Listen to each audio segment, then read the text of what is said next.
giving us 3 months. This has to be profitable. This has to make money in 3 months. We quit our jobs on a Friday. Next day was Cinco de Mayo, so we celebrated. And then on Monday, we go to Stephanie's apartment and we say, what do we do now? We didn't have this big grand plan. Put an ad on Craigslist. And by Wednesday, we had 6 interns, the best interns from the most amazing schools lined up to work with us for the summer. We solved this problem and then created 3 more. That's the nature of entrepreneurship.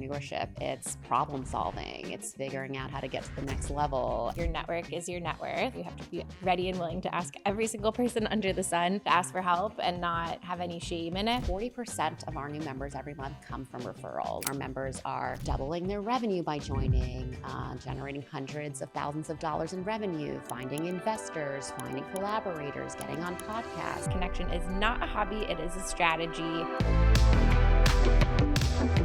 Welcome to Stacked, the show that helps you become your own best asset. Because in case you missed it, you're allowed to have a high vibe and a high net worth. Welcome back to Stacked, the show that helps you become your own best asset. Today, we're talking about community as business with Courtney Spritzer, serial entrepreneur, angel investor, author, and one of the most credible voices in women's entrepreneurship and social-first marketing. Courtney co-founded SocialFly in 2012 and spent a decade scaling it into an award-winning influencer and digital agency, working with major brands before it was acquired in 2024. She then expanded what started as Entreprenista podcast into Entreprenista Media and the Entreprenista League, a membership-driven ecosystem built to help women founders connect, grow, and win without the performative hustle. Courtney Spritzer, are you ready to get stacked? I'm excited, yes. Thank you so much for coming on the show. I'm so excited to have you here. Thanks for having me. Yeah, I feel like we always have so much to talk about every time we get together. You've been such an incredible resource for me and my community. You have an amazing community. Thank you. Thank you. Yeah, I love talking to other community builders because there's so much to learn. We're still in like early days of building communities. Yeah, so and like love trading secrets. Turning community into business, which isn't easy. We're going to jump into that. And then you're also a big lover of social media, as am I. So we have so much to talk about. So let's start like kind of at the beginning. How did you stumble into entrepreneurship? Because I know you didn't exactly have the most traditional path. Yeah, so I actually grew up in a family of entrepreneurs. My family had clothing stores actually in the Bronx, and I got to see that growing up. But I thought I wanted to do the opposite of what my family did and go into corporate and work in finance and be an investment banker. And I went to NYU, studied economics, and then I graduated during a really tough time. 2009, it was just a big financial crisis. There were not a lot of jobs. So I ended up getting a job after college at an insurance company. And I'm a born and raised New Yorker, but that job took me to rural Massachusetts. So it was very different than what I was used to. But I had a really great experience. I worked for this publicly traded insurance company. I worked in the underwriting department. So I got to see how a big publicly traded company operates. I got to meet different people. I got to just see how big companies work and how different departments work together. But after about 18 months, I was really homesick. I wanted to move back to New York. So I ended up applying to jobs and got a job with American Express. And it was while I was at American Express that they were doing really, really innovative things with social media. So now this is 2011. And they were doing things with Facebook and Foursquare at the time and Twitter at the time, and bringing in experts and leaders from those companies to educate us, their staff, their employees, on how this was the way of the future. Around that time, actually about a year prior, I met my now business partner, Stephanie, while on vacation in Miami. And I shared with her, now we're flash forward to 2011, I share with her, I'm a few years out of college and I've realized I'm a really hard worker. And if I'm going to work this hard, I really want to do something that I'm passionate about. And I want to look forward to going to work every day. And at the time, I'm in my early 20s and I'm passionate about social media. And I didn't think it could be a career, but I said that to her. She's like, let's start a social media agency together. So I was like, okay, well, so we started working on the side of our full-time job, nights and weekends. And then after about 10 months, we said to each other, if this is ever going to be a real business, we just got to take a leap of faith and do it. And I was scared to quit my job, but I was young enough to take that leap of faith. I didn't have, big responsibilities. I had student loans, but that was really my only responsibility. And I wanted to try it. Otherwise, I would feel like I would live in regret. Yeah. Were you guys making money at the time? So we had savings from our full-time jobs and we saved up before we took the leap of faith and quit. And then I calculated at a bare minimum how much would we need to make from the business each month just to be able to afford our rent in New York City, which has definitely gone up over the past however many years. But so that became our revenue goal in month one, but we had like a little bit of a cushion. Yeah. And I said to Steph, I was like, I'm giving us 3 months. This has to be profitable. This has to make money in 3 months. Okay. And actually one thing led to another, and we ended up hitting our revenue goal in month one, which was $8,000.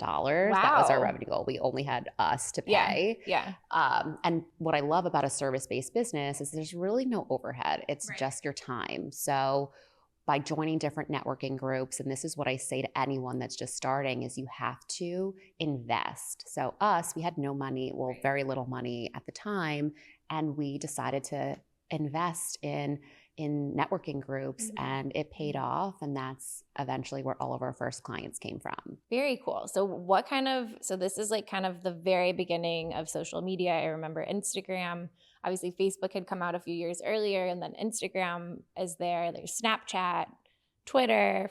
I remember Foursquare. Those came later. Later. So there's all these platforms out there. What was kind of like the initial business model that you guys were doing? You were helping local businesses. It was very much small business, local businesses. So our first clients were some matchmakers, actually, a tanning salon, an entertainment lawyer, a guy that just opened up a gym.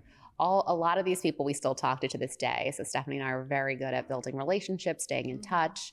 So those were the first. Did it start with like Instagram and Facebook and kind of morphed into? Platforms at the time were Facebook was number one. And then we were doing Google Plus. I don't know if you remember that. I don't even know. Yeah, that was it.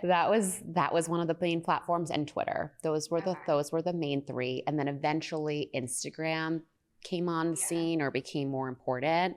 And then Instagram eventually became more of our number one platform.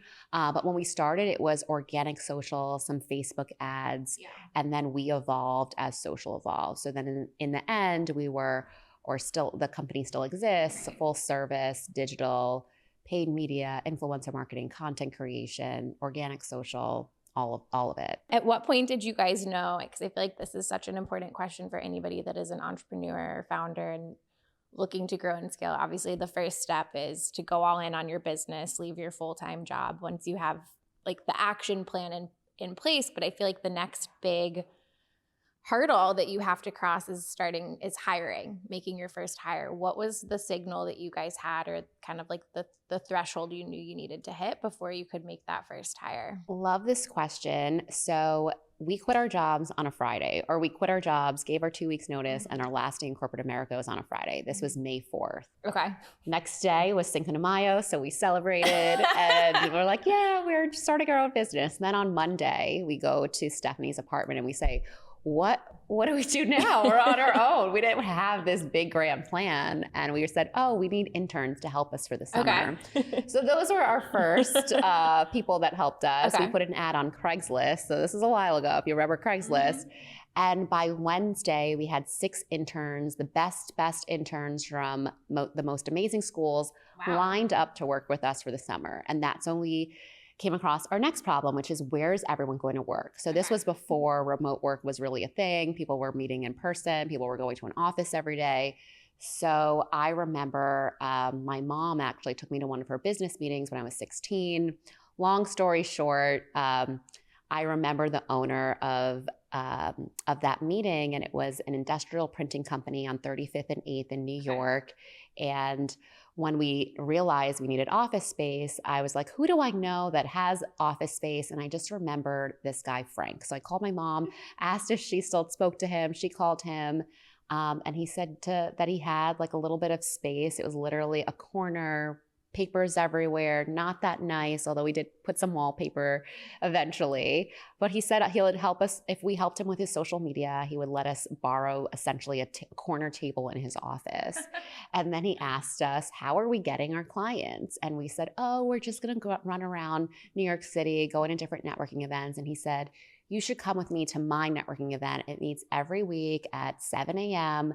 And we did, and we joined. And we remember thinking that fee was so expensive, but it ended up being the best decision that we ever made. And by the next week, we were signing up clients. So everything, like one solution led to another problem, which led to another solution, which led to another problem. And we just solved them one by one. And that's how we grew the company, just being in the right place at the right time, surrounded by the right people. And I feel like the common thread here in everything that you just said is, number one is like community or network. Like you always hear your network is your net worth.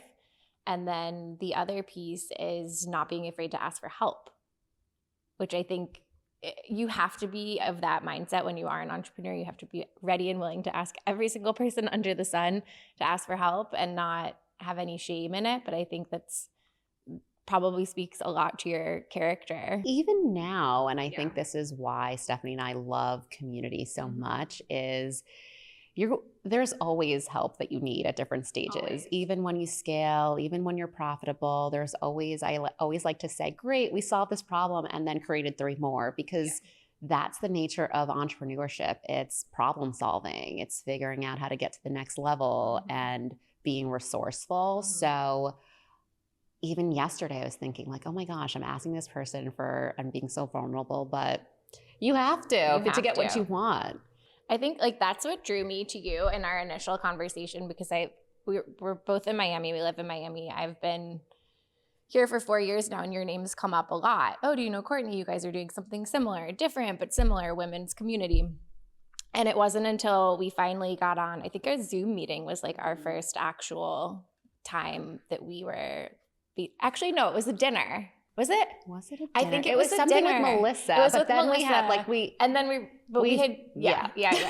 It doesn't really matter, but we had been trying to connect for a long time, and then it ended up just happening. And I just like that meeting. It was an hour-long Zoom meeting, and you just like completely pulled back the curtain on every single thing in your business, and we're such an open book, willing to share. And it really hit me. I still talk about it to people that have nothing to do with community or not even entrepreneurs, but how open and willing you were to share, and how eye-opening of an experience that was for me. Because I think when like before you make the full-on jump into entrepreneurship, it can feel really scary. But when you're talking to other people and trying to get advice from people who you feel like are a level ahead of you, there's a lot out there that will not share anything. They won't share their secrets, their secret sauce.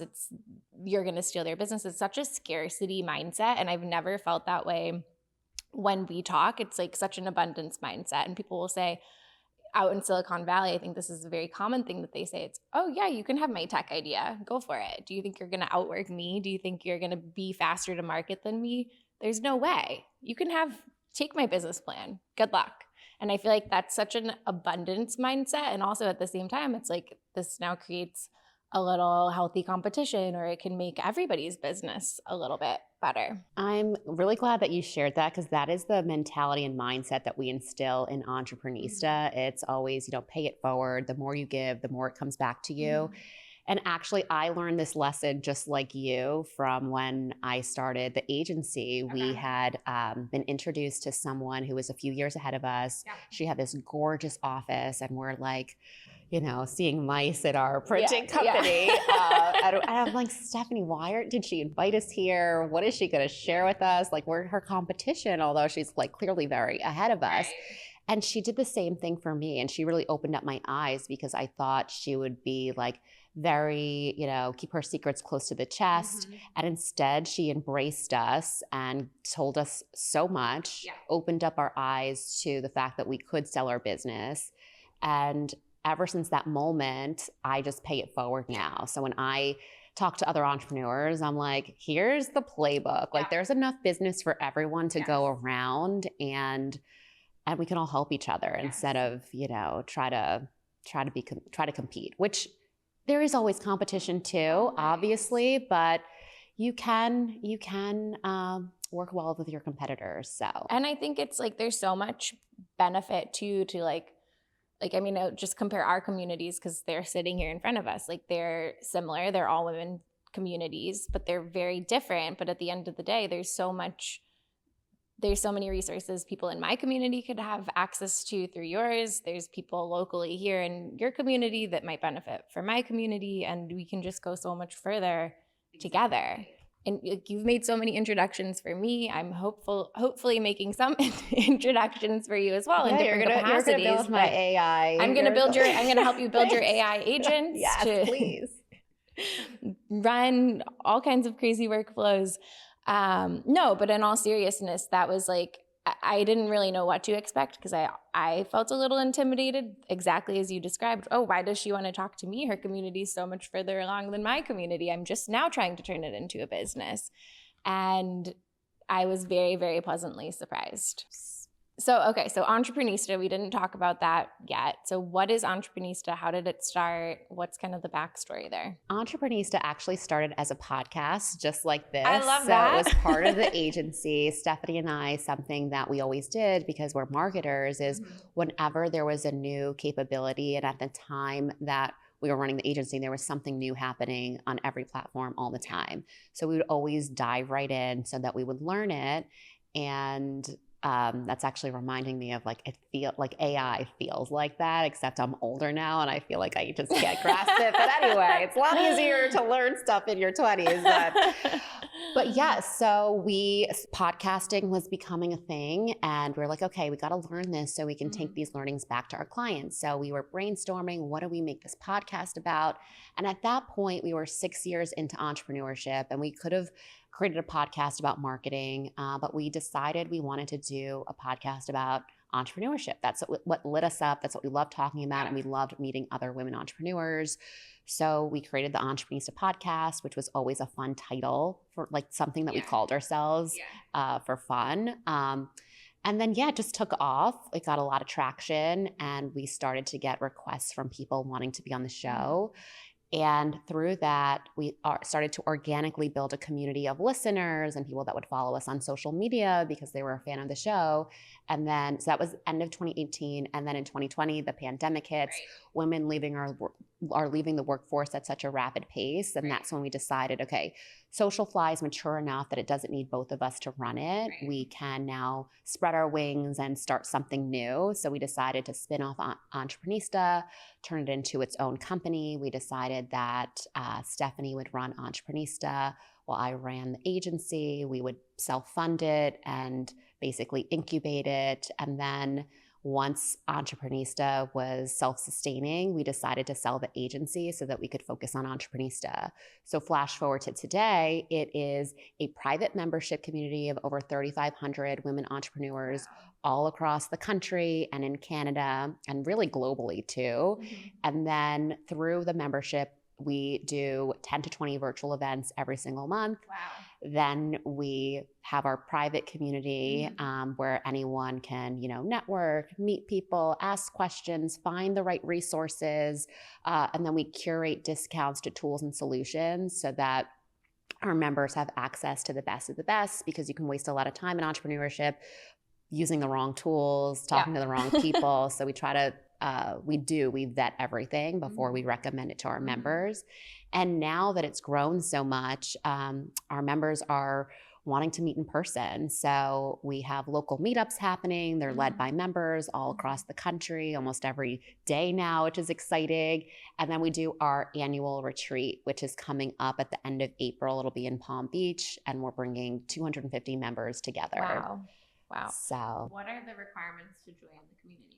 Really, the requirements are you are very motivated, you want to grow your business, you want to help others, and you are excited and to be in a space with other women entrepreneurs. And we make sure that you're there for the right reasons.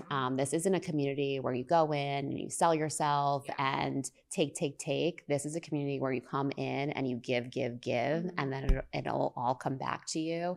And we really believe the more that you give, we say give first and grow together. And we see it all the time. Our members are doubling their revenue by joining, generating hundreds of thousands of dollars in revenue, finding investors, finding collaborators, getting on podcasts. Hundreds of our members have podcasts, so they're all getting on each other's podcasts and collaborating that way. Then there's different experts that we bring to the community.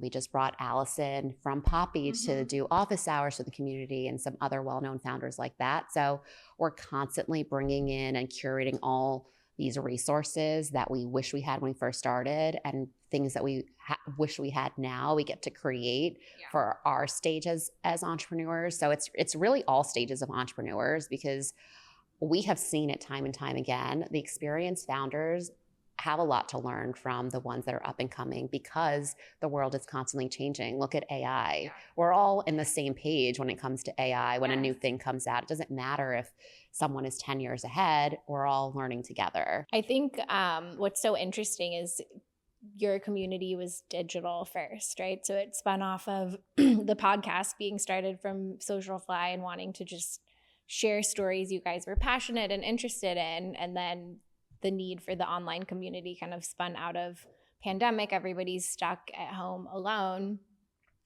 And now here we are 6 years post-pandemic, and there's this huge push for in-person opportunities to connect. And that's what I see with my community. And actually why it was started was I left New York, I moved to Miami. I wanted to leave New York, did a career change, and didn't really have any friends. I wanted to make in-person connections. So we started online, but very quickly moved it offline. And so offline connection is so important. And then we went backwards and tried to build out the digital piece of it. So it's so interesting today to have a community that's, I always call it like a 360 omni-channel community, which my background was in retail, and we would always talk about, the 360 approach to a retail business. Now looking at the 360 approach to communities, it's really interesting, because they say, community is the new influencer. It truly is. And communities are a lot more impactful than the traditional influencer, although a lot of influencers are growing their own communities now. And yeah, through a community, you have access, if you're in, to build one-to-one relationships with people and get resources that you need. And you can measure the ROI if you're sponsoring one a lot more effectively than you can a traditional influencer campaign. Totally. I think one of my favorite examples of a community that didn't necessarily start as a business, but it propelled into a business in another capacity is Reese Witherspoon's book club. Do you ever talk about that? I love her business model. It's so smart. It's so fascinating, so smart. And I'm like, okay, what could I? Interesting. That is really interesting. We'll take it back, because people may not know. So Reese Witherspoon, I think it started around the pandemic timing is my hunch. I want to say it started before that, but I don't know the exact I don't know the exact year. details. So she started a book club, totally free, anyone can join, and it grew really, really quickly, just like viral, exponential growth of people. I think the pandemic probably pushed it forward a lot, with people having a lot more time on their hands. And now what she's done is she's turned her book club into a multi-billion-dollar, with a B, media empire. So she will use the data from the community talking about books. They'll push in, new book this month. They see how the community reacts, and then she actually goes and gets the film rights to the books and puts herself on as producer, executive producer. She'll maybe act in some of them, and she has an early read on what is going to resonate with the community, and has spun a whole insanely successful business model off of it. So I think, and this is another thing I wanted to talk to you about on this show, because I think it's so interesting, is how do you balance authenticity within a community and then also monetizing it at the same time, because it's such a fine balance. We get this question so much, and it really comes from the fact that we created it from such a genuine place. That Stephanie and I didn't say, let's start a community and let's it's so personal because we're entrepreneurs, entreprenistas, and we curated it with what we wanted and what we needed in mind. And we care deeply about all of our members, and it really just shows. Everyone comes in or gets to experience and feel that mindset from us and the way that we treat them. Yeah. And then it just becomes a trickle effect of how everyone ends up treating each other. And it's really comes down to our messaging, how people feel when they interact with us or our employees now. And then that just gets absorbed by the members. And then everyone just has this mindset of giving and helping. And it just kind of spirals and grows from there. But it started in a genuine place. And then the reality is in order for us to sustain the level of quality and value that we bring to the community, we do have to monetize it and charge for membership because our standards are so high. This is a membership. I have joined so many memberships. This is a membership that is a hybrid of all these memberships I've joined in my entrepreneurial journey. And it's so, so valuable. And every day we want to do more and more and more. So we have to have the community contribute to keep it going. Right. And do you see, how do you balance building trust with an audience and then converting them to being a paid customer? You guys have a lot of free resources out there on social media, on your website. What do you think what is the secret sauce in getting them to convert? I'd say the secret sauce is really, what's that saying? The proof is in the pudding, whatever that means. It's the results that our members get. 40% of our new members every month come from referrals. Yeah.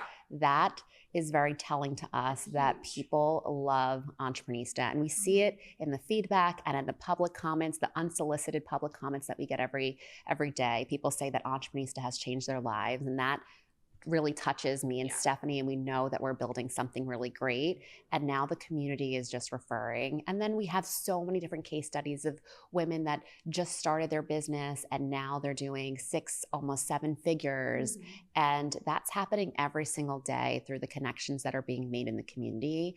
And then even for the later stage founders, we need different things at different stages of business. And a lot of them are joining the community because they want to work on their thought leadership. They want to work on their personal brand. Mm-hmm. And through our media properties, we're able to do that for them. Yeah. And everyone's collaborating and propping each other up and helping each other. So now, yes, as marketers, we make sure that all of that comes through in the language, but now our members are going out and advocating for us, and that feels really good. Yeah. I mean, they're almost like brand ambassadors. They drink the Kool-Aid. And we call it Entreprenista Entourage. That is oh my God, I love that. That is our referral program within the membership. It's our ambassador program. So once you join, you build your entourage. I love that. You are a master marketer. Okay, so we kind of talked about how do you balance free community versus paid membership. It sounds like, do you feel like you need both? We self-funded this, and even though we had success with our other agency, any business obviously requires resources, especially if you want to scale them. Maybe not now with AI, but I haven't really learned that yet. Yeah. So that's we had a year. But with us, we had to charge in order to afford the level of service that we want to provide. So that's why we went that route. We do have membership dues and sponsorships and partnerships. So that has been a part of our business model from day one. And the rationale for that is because we wanted to continue to provide a high quality at an affordable price point. So that is what our sponsors enable us to do. Okay, I want to talk about your personal brand. You are, I feel like, a social media influencer in your own right. You're always showing up on my LinkedIn, my Instagram, everywhere. Let's talk about building a personal brand in this day and age.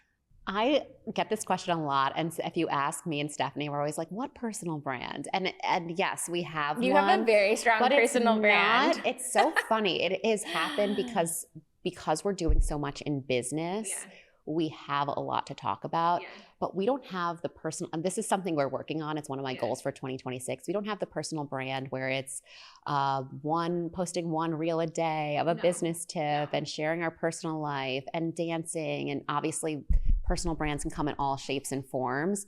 We want that, actually. It's like something that I aspire to have. But our personal brand is really us championing and promoting the work that we're doing with Entreprenista and, being the face of it from time to time. I would say Stephanie is actually more of the face of Entreprenista because she was the one that really focused on getting it off the ground. And I'm a little bit more behind the scenes, except I do a lot of public speaking and speaking on panels, and we have the podcast. So if anyone is looking to build their personal brand, I would say one manageable way to do it, because it can get overwhelming even for me, there's so much more I want to do, is having a podcast can not easily, but it can help you with your personal brand by, just sharing that content and making it a little bit more operational. And I think too, with podcasts or with filming any like longer format content, you can repurpose it in so many different ways across every single platform. And that's kind of the goal, is like, I love efficiency. It's one of my love languages. Same. Maybe that's why we get along. Yeah, exactly. So exactly. If you have to do anything twice, then like you need to relook at your workflow. But I think podcast or like just batching content and then scheduling it out and using like a platform like Publer, or there's so many of them out there, but just making a content roadmap far in advance, so it's almost like automated, and you're going to burn out if you're posting every single day. Unless you have a team of people and you've figured out your whole process, which a lot of people do. And now one of my friends, actually, she just posts AI content, and now she's an AI. Like AI generated? AI generated content of her likeness. But she's also, her business is AI, so it fits. Our business is human to human connection. So would it work out so well for us? But AI can power, there's a place for AI at Entreprenista, and it's powering the back end. We just got to figure that out. So. Yeah. No, I'm like here. That is my goal for the next month, is to like, because I literally am watching my friends do it. I feel so much FOMO, and I feel so left behind, and it's exciting, but I don't know what it is. But whenever I go into, like, I tried to use Claude the other day, and it was slow, and I'm like, mine's not working right now either, but I know it could do great things. You know it can do great things. And I'll tell you what, like, really changed the needle for me. I don't know when this episode is going to come out.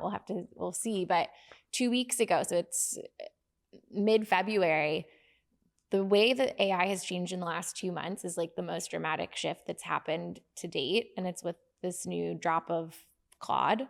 So my friends, some of my guy friends and, finance, private equity, whatever, they have these agents that are now building other agents, building systems. One of my friends rebuilt the entire Airbnb website over the weekend. He had like 2 teams of 8 agents managed by a master agent working, and he's just sitting there. They're coding. And then all of a sudden this beautiful website comes up, and it's like all clickable. Insane. So it's like you have to almost see people do it like firsthand. That's how I am. I have to learn by doing, and because we have a whole team, I think I just need to get my hands dirty and I think learn you need it to for pick myself. like what I'm going to do is I'm going to pick like a really specific project that I want to automate the whole workflow end to end, and then sit there at the computer for 6 hours and like learn it. And you can have your Claude teach you what to do. It's wild. Maybe I need to sit down next to you. Maybe we need to have a Saturday working session where we just work on AI. That would actually be fun. Love it. Like, we talk about personal brand a lot. Obviously, Poppy, you just had Allison come speak to Entreprenista. She's really big into personal brand. Do you think that every single founder, every single entrepreneur out there needs to be active on social media, or it's more like specific to your business and your product? And it only helps. I don't know anyone that's active on social media where it hasn't helped their business. So if you have the stomach for it, because it's not for everyone, I say do it. That said, I think it's a blessing if you could grow a big business and be unknown. I would love, it's too late for me, but if you can build a huge business and have the privacy and not have to put your face all over the internet, I think that's a really nice thing. But obviously the grass is always greener. No, the grass is always greener. I think about that sometimes too. Like, how much do you want to share? How much do you want to keep private? There's a way to build a personal brand and not put every single piece of your life out there. You just have to have a strategy. Exactly. Which, not everybody did 10 years ago when social media was just blowing up. And I still think about it. Like, I use my social media and I share personal things, but it's like 90% business and then a random picture of me at the beach. I was going to say you walking your dog. Walking my dog. It just doesn't it feels out of place. However, that's the content that performs the best. Yeah. So I probably need to flip it. Wait, I started posting like more personal stuff on LinkedIn, and it's getting like 10 to 20 times the engagement of like they the work love selfies stuff. on LinkedIn. They love selfies on LinkedIn. Pictures.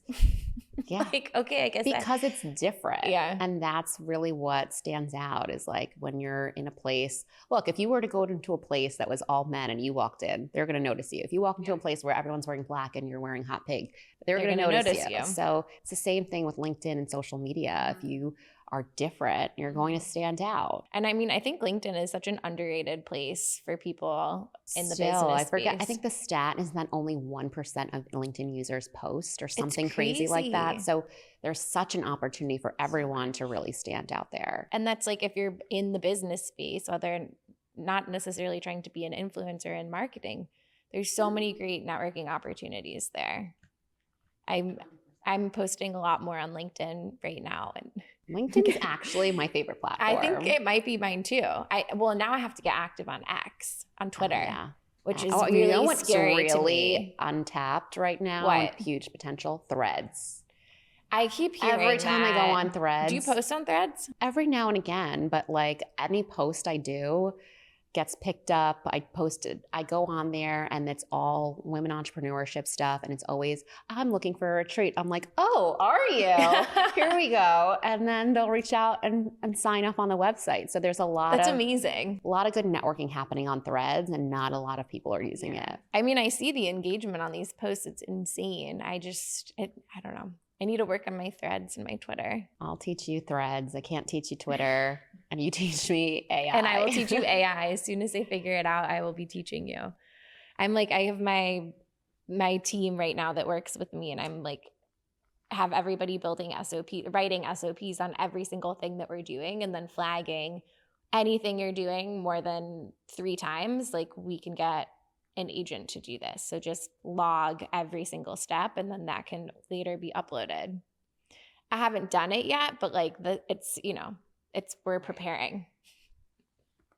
I'm going to have a team of like 20 agents next time I see you. I love it. Can I borrow one? Yeah, you can borrow one. I'll gift you an agent. Thank you, please. Okay, so if you had to go back today and start from zero, let's say with Entreprenistas, it's 2026, February 2026. What would you do differently? Wow, what a great question. The world has just changed so much. It would really be building an AI first business and figuring out what that could look like. So it's really everything that you just said is figuring out how to turn to AI to solve a lot of these problems versus building them, I guess the old way. There's still a place 100% for people and employees, but I think everyone, myself included as a founder, needs to learn this.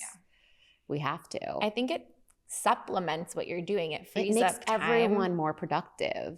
And then you can focus on strategy, because at the end of the day, the AI only knows so much. And like, coming from a creative background and marketing mindset, okay, the AI can suggest X, Y, and Z, but maybe the marketing assets it's delivering don't make any sense. And your community from your in-person interactions and where society is shifting or going or things are happening. Like, you're always going to need a personal human touch because your business is the business of humans. So you're never going to eliminate your role. It's just, how do you get rid of the workload that nobody likes doing? Yeah. Can't wait to learn that from you. But that's what I would do if I was starting, is really AI. figure out how AI can help me launch my business, because at starting any business, there's upfront expense associated with it. There are going to be months, for some people, years, where you're not going to make, you're spending more money than you're making. So leveraging AI and thinking about AI to really shorten that time frame from investing in a business to building a very profitable, scalable, cash flowing business. And you guys, what we're talking about is not just using like ChatGPT to help with social media posts or rewrite emails. It's actually building agents that can perform any kind of repetitive task. They can build programs, software, dashboards, analytics, the stuff out there. I need to see it. Yeah. I have not seen it. I'm going in to send action. you, one of my friends just wrote a paper. His AI wrote the paper on everything that it did to save him money in the last 3 weeks. He used a Clawbot. It saved him $250,000 worth of technology platforms that it built out. So it's for a clothing company. So they looked at inventory management software. They did a barcode scanning system. They did a deep dive analysis of all customers, ranked them, scored them, created campaigns to re-engage those customers, whether they were like full price spenders, sale spenders, like insane, something that would have probably taken 3 or 4 years to do. And so I went to go visit this business last week and saw all of this firsthand. And he'd been telling me about it for a few months. I'm like, oh no, I don't believe you. And then I saw it and I'm like, I need to see it. Immediately I spent the entire weekend trying to figure out how can I implement this in my business? Well, I didn't mean for this whole conversation to turn towards AI, but clearly we're both excited it's a hot about topic. it. It's a very hot topic. Okay, we're going to go to the end of the show. So we always do a lightning round, this or that. And I have my notes here in front of me. Okay, so free community or paid membership? Paid membership. Sponsorships or subscriptions? Both. Founder-led brands or brand first? Founder-led brands. Reels or carousels? Reels. Really? I feel like carousels I only post carousels, but I prefer Reels. It's because I don't have the patience for a Reel to create it. Instagram or LinkedIn? Both, but LinkedIn if I had to choose. Big audience or high converting niche? High converting niche. Soft launch or hard launch? I like a hard launch. Dating app or warm intro? Warm intro. Warm intro. All right, Courtney, where can everybody find you in Entreprenista? At Entreprenistas on Instagram, entreprenista.com. And for me on LinkedIn or on Instagram at Courtney Spritzer. Amazing. Or you can find me in Miami. In Miami. Courtney, thank you so much for proving that community can be profitable and authentic. This episode is your reminder that connection is not a hobby, it is a strategy. If you love this episode, share it with the most ambitious women you know. Thank you. Thanks for having me. That's a wrap on this episode of Stacked. If this one added value, share it with someone who's ready to level up their financial life. Subscribe so you never miss an episode. And if you're feeling generous, leave a rating and review. It helps us keep the show going and reach more people who are serious about becoming their own best asset. You can subscribe to our newsletter at www.stackedassets.co for weekly intel on Bitcoin markets, business, and living well. Follow along on socials at Stacked Assets or my personal at Emily Dempsey for more on Bitcoin business and building the life you actually want. I'll see you next week. Stay stacked.